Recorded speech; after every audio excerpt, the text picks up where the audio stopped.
The nerd.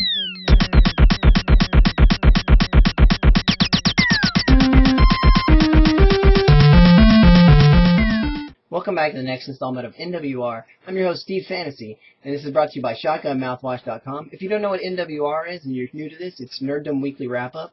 And this is basically just a little show where we like to talk about video games and anything else that's interesting on the internet that I like to bring up and talk to my friends about and tell everybody about. So I welcome you, and let's get started on some of what's going on there now. First off, I'm going to let you guys know, again, with Loot Crate, because I'm all about it. And they have announced what the new one is for August, and it is, well, they haven't announced it, but they've hinted towards it. And let's just say that it has to do with cake, and it's lying to you. So, anyway, if you're excited about that, remember to subscribe to Loot Crate, because you will definitely get some pretty cool swag, I'm sure, this month. So give that a shot and tell me what you think about it. I will post the link here in the description down below so that you can sign up over there too. It also gives you a little extra bonus on that. So thanks again. Well, let's get started with what's going on this week. So Final Fantasy: A Realm Reborn just had their producer letter on Thursday announcing their final roads right before they're going to have their release. And so they're talking about Phase 4 open beta. So this is going to be open for everybody to be able to play it. It's going to go on for a couple of days, and it'll actually be on from the 17th to the 19th. And basically, this is going to be for everybody. It is open beta. Any of us that have played in Phase 3 will actually start the Phase 4 beta on the 16th, and then it'll carry over, like I said again, till the 19th. And then the game will start an early launch, which that's on the 24th to the 26th, and then the game actually will launch on the 27th. Yoshi talked about all kinds of cool stuff that's going to be happening in the future here and what's going on right now. Let me start with that, actually, with the Phase 4 beta. He's asking everybody to really hit hard on the housing development. He wants you guys to change the roof, change the floors, change the wall colors, do all this stuff. Push on the system really hard to see if they've got this thing down well. Because, they definitely need to have this ready to go at launch. And so he really wants us to really slam on that. And in the PvP section, he really just wants us to beat on each other as much as possible to see how, again, the servers can handle the lag and things like that. Hopefully there will be no lag. But, that's what they're asking us to do as the testers. Other than that, the other the other thing about this is a kind of a trial to the game is what they said. So the level cap on Phase 4 will cap out at 20. So all of us that have higher level characters, it's all going to be capped at 20 until early release. And then the level cap will be taken off when that starts up on the 24th. Plus, the other cool thing is all of this stuff from the open beta, any characters that are created during open beta, when you purchase the game, if you haven't purchased it already, your information will carry over for your new character. If you already own the game, then anything that you're doing during Phase 4 will carry over for your new character, aside from anything that's higher level, obviously, because you can't play it. So that's what's going on there with the Phase 4 beta. And then, like I said, they have early release. That's for all of us who pre-ordered the game, and I believe the legacy players also. Not 100% on that because they didn't actually fully answer that, but I think so. Get to start on early release as well. So that's pretty sweet. And I'm just excited. The game's gonna be here really soon. I'm gonna get my deluxe. I ordered the deluxe PlayStation 3 copy because I don't own it on the PS3 yet, and I wanted all the goodies, so I'll be getting that. And I'll definitely show you guys what I got when I get it. So expect that around the 27th or 28th. I'll try to put up a video of me unboxing the collector's edition for Final Fantasy: A Realm Reborn for the PS3. So with that too, there's a lot of other cool things. They're talking about a veteran system in there. They're going to implement for 30 days, 60 days, 90 days, and then that's what they have so far. These are subscriptions for 30 days, 60 days, or 90 days, and I believe you can actually pay in advance. So if you were to pay for your 90 days, you actually receive all the rewards up to 90 days, at the moment that you pay for them all in advance.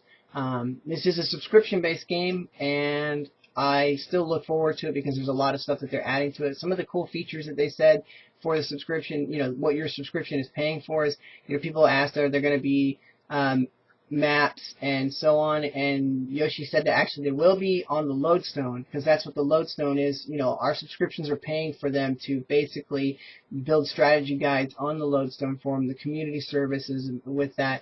So that's one of the things that our subscription is paying for. Not only that, the A+ development of the game as well. So I don't have a problem with paying a sub for this. Again, there's different price ranges, anywhere from $9.99 up to $14.99, depending on the subscription base that you're looking for. If you were a legacy player, then yours is $9.99 flat forever. So, that's a plus there for if you played in 1.0. Some of the things that they offered in the 90-day thing, it was a mount. You get an airman mount. That's, if you guys don't know what that is, it's basically, it looks like kind of like an evil Mike Wazowski with wings. He's got some gnarly teeth. I'm kind of interested in seeing, the Rogadin trying to ride on this. I mean, is it going to get bigger so that he's, matching to this? Or is it just going to look ridiculous with this gigantic dude sitting on top of this, flying eyeball, struggling to hold him? I mean, there's no flying in the game, but they do have the, he'll hover. So, that's going to be kind of interesting to see. They also said something about a unicorn mount, and they show the white mage riding this. So there's a lot of rumor flying around. It wasn't answered. Are these, job-specific mounts, or is this going to be just a mount that everyone can ride? But it is a unicorn, and, hey, some people like unicorns. I actually do like unicorns. Just remember, don't play leapfrog with them. So, anyway, yeah, so like I said, there's just tons of stuff. If you follow my Twitter, I actually tweeted a whole lot of stuff, drove kind of some of my Facebook fans and friends and family crazy, because for some reason right now my Facebook is stuck tweeting between, my Facebook is stuck blasting my tweets from my Steve Fantasy page and my regular Facebook page onto my regular Facebook page, double posting them, and I'm trying to get that to remove that, and it still hasn't happened yet. So, anyway, yeah, it's kind of like I said, I kind of blew it up. But this is really exciting for me, and it's really exciting for a lot of the players that are out there that are looking forward to this coming out. Yeah, so it's just that's like I said, it's a lot of cool stuff has happened. Other than that, we got some other cool things that have also happened this last week. Again, sorry for not having an NWR out last week. I apologize. It's rolling into the end of summer. A lot of crazy stuff is, not crazy stuff, just a lot of stuff's going on. And I've been pretty tired, and to be honest with you, I was just really exhausted and couldn't, didn't have the energy to put up the video for you guys. And I did actually do some stuff with it. It just, it didn't work out, so I kind of gave up, and I apologize again for that. But I'm here this week, and I will continue on as much as I possibly can to have them out for you on Saturdays. So anyway, I missed out with SOE Live. They, a lot of stuff that, they had a lot of cool things going on there. Wish I could have been there. They did finally announce a lot of information about EverQuest Next. It looks like a really cool game. A bit on the side of a WoW-ish kind of cartoony-looking game, but still, nonetheless, it looks pretty cool. The combat looks a little more live action, which might go in line with the fact that they said they only have 8 combat skills or spells or whatever per character. So that kind of does give me the idea that it is more like Neverwinter and stuff, where you don't really have, you don't have this, not like typical EverQuest where you have this massive hotbar full of spells. They said there's only 8. So some people are kind of, there's a bit of an uproar about this. This is, what are you guys doing? Are you dumbing down your system?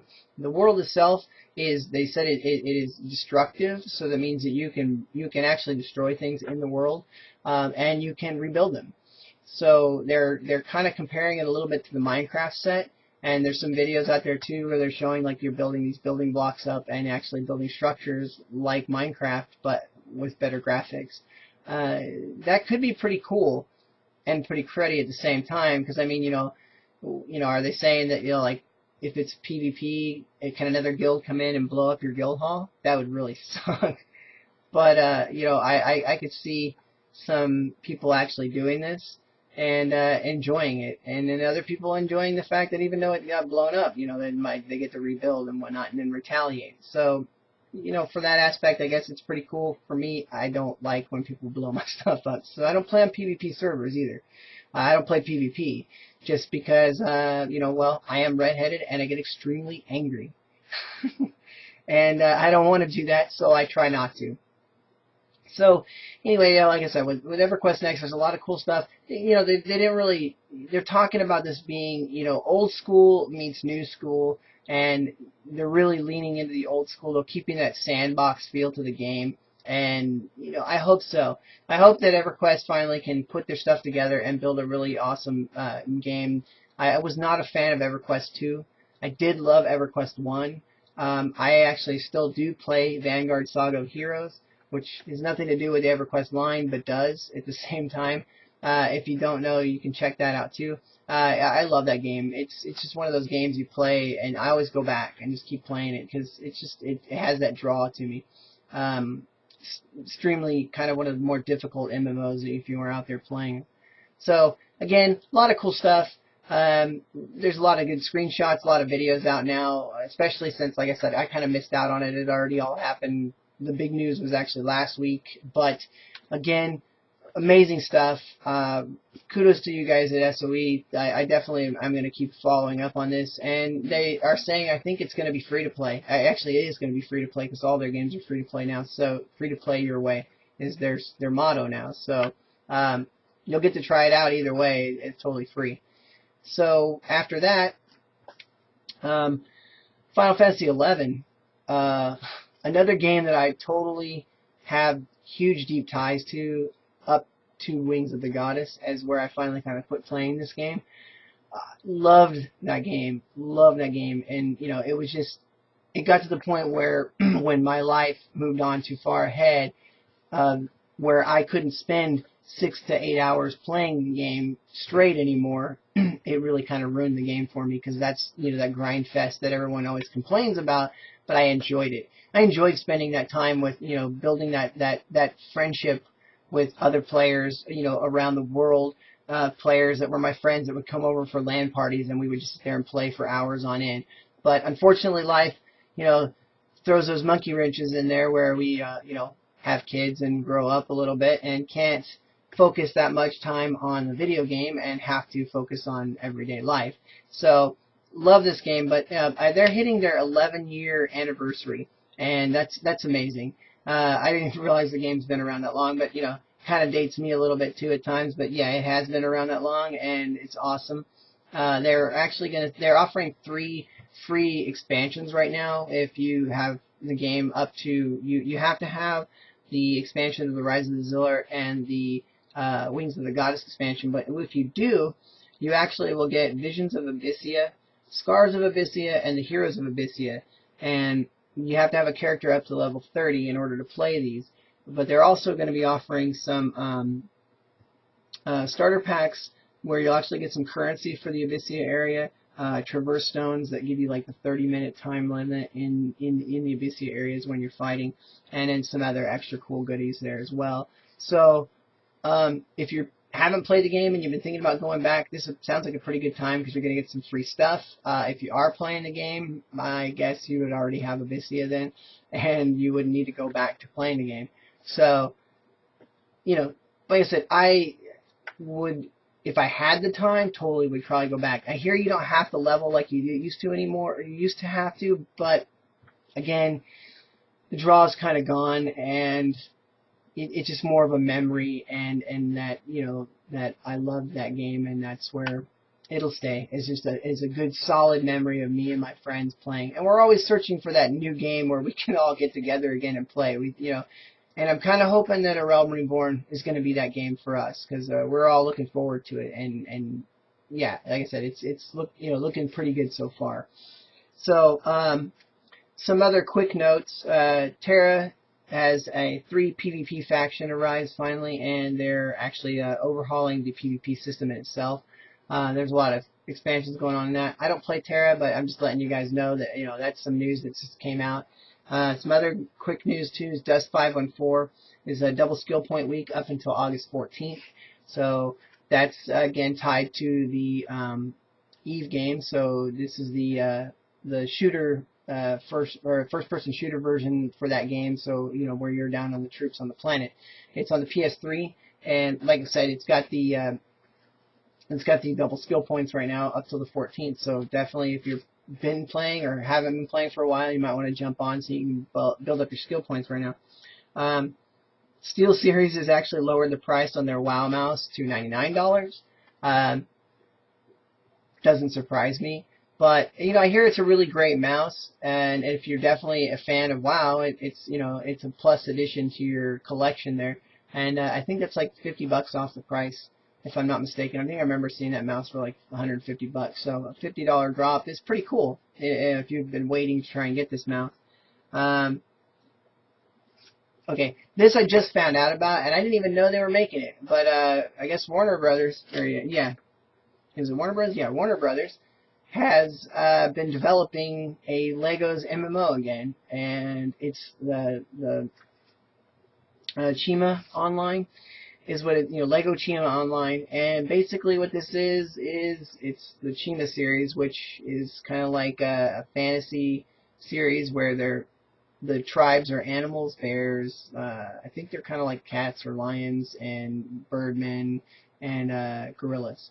So those are the 4 that you can actually play when you first start the game. A little bit of customization, not a whole lot. It is a browser-based MMO. I played it for a few minutes. It's very basic. For your kids, they'll probably love it, especially if they're fans of the Chima game. It's free, so it's in open beta right now, and I urge you, if like I said, if you're a fan of the Chima or your kids are fans of Chima and you want to play a MMO that is kid friendly, this is definitely one of those. And speaking of kid friendly MMOs, we have Wizard 101 is actually doing their House-a-Palooza right now, and there's lots of goodies on sale from up to 30 to 50% off for your houses. That's including houses that are 50% off, and plus there's actually some goodies if you log in, and you can get some random freebies for your house. So again, Wizard 101, that's Kingsley Isles game for another kids MMO. So definitely something to jump into and go back and log in so you can get your freebies at least. DuckTales, the remastered, is releasing on August 13th, and this is from the old NES title. And they've gone through and HD'd it and remastered this game for the PC, and I think it's just PC right now. It may be on some other systems. If it is, it's going to be downloadable. So it looks really good. I remember that game driving me crazy when I used to play it on Nintendo, and getting those points where you get to this that section in the game where you just can't get by it, and you keep dying over and over and over again, and you want to pull your hair out. That's what I remember about that game. But it was a good game, but I do remember that. It's kind of like Ninja Gaiden, one of those games, another one of those games where I used to play it to the point where I'm really glad that they built Nintendo controllers very solid back then, because I feel that I would have destroyed a lot more of them. Then again, if they were $50 a piece or $60 a piece like they are now, I might not have destroyed a lot of them because my mom might have beat me with one. So anyway, last but not least on the rumor mill is Amazon is rumored that they're building an Android-based console. Again, this is just in the rumor mill, no solid evidence, but IGN has posted some stuff about it. Kotaku has posted some stuff about it. So what the rumor is it's supposed to be out here by the end of this year. They're expecting it by Black Friday is what a lot of people are saying. And the other thing is not only going to be Android, but some of the other rumors are saying that it's going to be able to play the downloadable games that Amazon carries currently right now on Amazon. If that's true, there's a lot of games that they'll have available for this system. A lot of third-party stuff, but they'll have a lot of stuff for this system, and it's a big stretch for Amazon to jump into this console market, especially right now when, at the same time, we're looking at the PS4 and the Xbox One's release. So that's you know, like I said, it's kind of it's a big jump to jump right in at that time. I would have waited, maybe, maybe not. Maybe I'd have jumped in a little sooner. You know, they've had over, geez, 7 whatever years, plus years now since the last consoles have come out. There's plenty of time in there. Nintendo hasn't been holding up very strong, so anyone could have jumped in and made some consoles now. But Xbox and Sony are now in the run, so yeah, we'll see. So anyway, this is a longer episode, and I had a lot to say, and I appreciate you guys all for you know, watching this, and you know, make sure that, you know, if you can, I really, you know, like I said, like, subscribe, comment in the comment sections down below. Leave me feedback for the show. Let me know what else you guys would like to see. Anything else that you want me to do. If you need me to dance, I don't know. Maybe, who knows? Maybe if I get enough views, I might actually wrap one of these in, you know, Nerddom Weekly wrap-ups. Since I have had a few of few people out there that have said, hey, you don't actually rap in this, and it says rap in your title. This is true. That's also a play on words, but maybe, just maybe, if I get enough requests, I might do one. So anyway, this is Steve Fantasy. Thank you guys for watching. I appreciate it. Remember, like, subscribe, comment. I love you guys, and I'll see you all next week.